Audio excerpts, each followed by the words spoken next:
Hello everyone, this is CJ with Cyclotron. Well, today I thought I'd share a few health tips, a little bit of health information, see if it might help some of you out there ride longer and enjoy riding more comfortably and more energetically as you age. So here we go. Just got back from the gym. I decided that aging was affecting me too much, just overall, but particular. I figured the better shape I'm in, the more I'll be able to ride and ride comfortably, particularly as I add more sport bikes, not just cruisers, to the stable.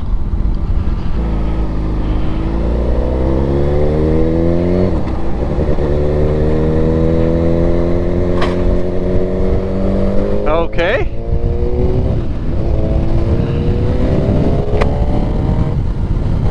So I decided it was time to rejoin a gym. I quit my gym membership back in 2019 because I was too busy, and then decided I didn't want to be at the gym in 2020 and 2021. So I'm back now. I'd say it's helping me. I've got a Hayabusa on order. It's got a much more forward-leaning riding position.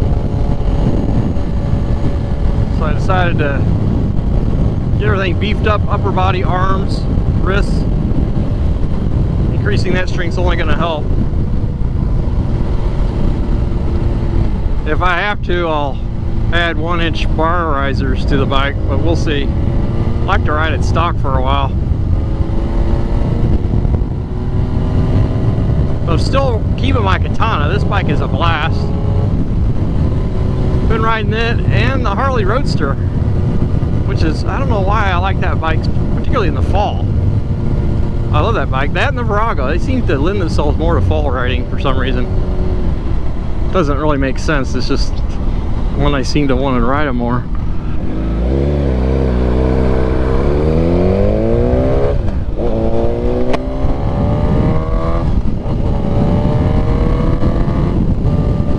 Thing I notice as I get older is I'm fortunate to have regular doctors and good health care, but it seems like the longer I have a given doctor for whatever specialty, the more complacent they become, and the less they seem to be open to new developments.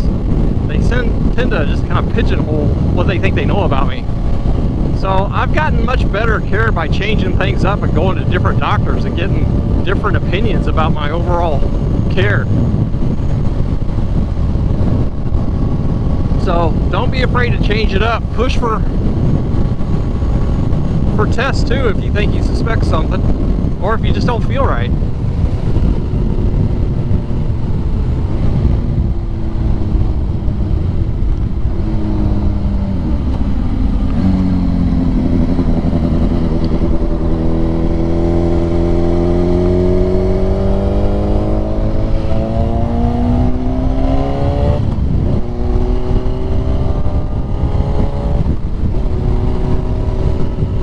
I did that recently. Felt like crap for a long time. Turned out I had low testosterone. Fortunately, I was able to go on a medication that just boosts natural testosterone production without going on replacement therapy. So that worked out. But that explained a lot of things. You know, I'd lost weight. Just mood wasn't good, just kind of low energy. So yeah, I think I'm on the right track. I was wanting to get in shape for a while, but just didn't have the energy to do it. So here I am 2 months later. I'm actually benefiting by going to the gym and having enough energy to actually go. But my old doctor, never occurred to him to even check for that.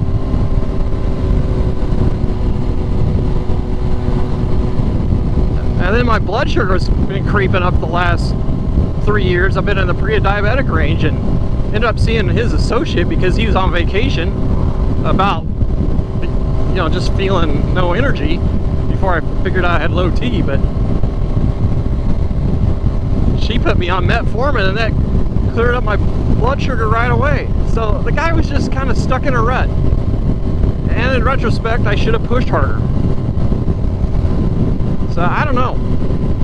You know, the other thing is, not only do they get accustomed to you and what they think they know about you, but half the time I go see that guy, instead of talking to me, he had his nose in his laptop typing up notes for the insurance company.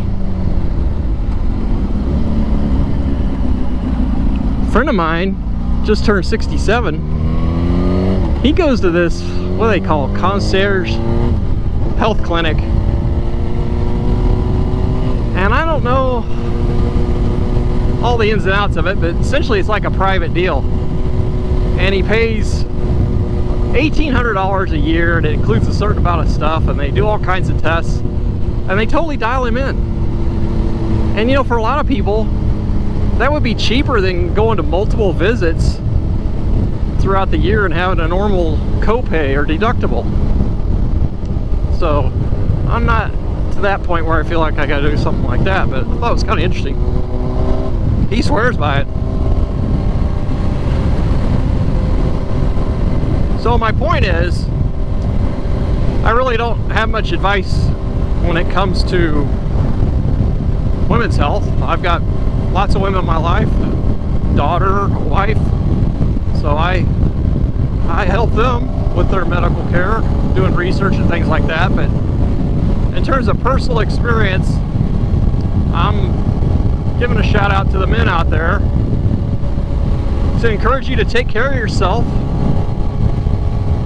The better care you give yourself, the longer you're going to be able to ride, and the more enjoyable the riding is going to be. Maybe you'll be in good enough shape to take longer, more frequent trips, for example.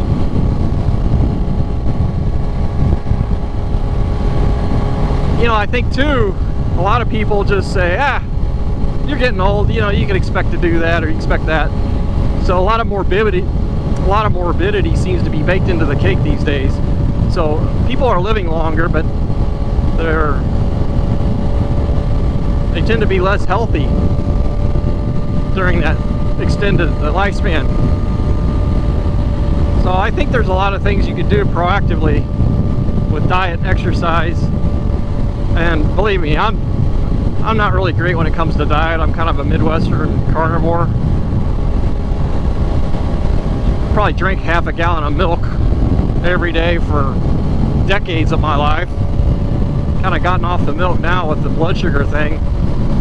Trying to eat low glycemic foods.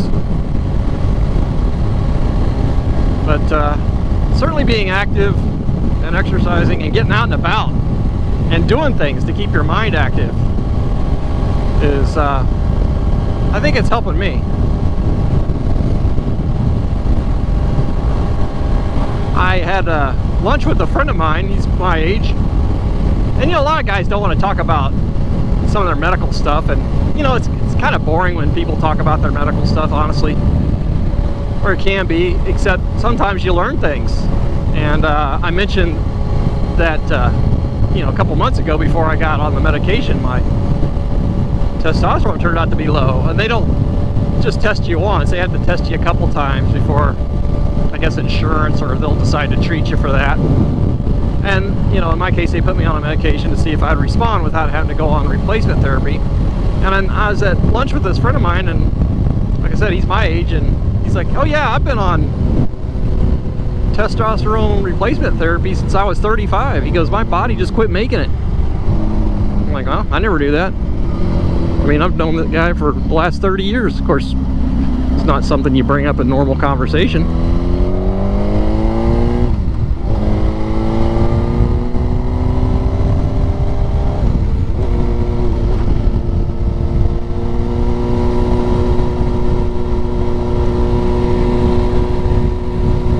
So if you're one of those folks that tend to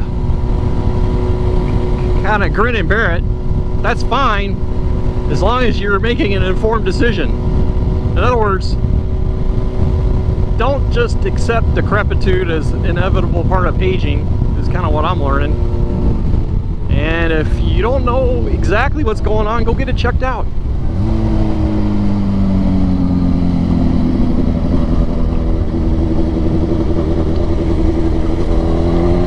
So you can stay in the saddle that much longer. So that's what I have for y'all today. Thanks very much. Please stay tuned for future videos.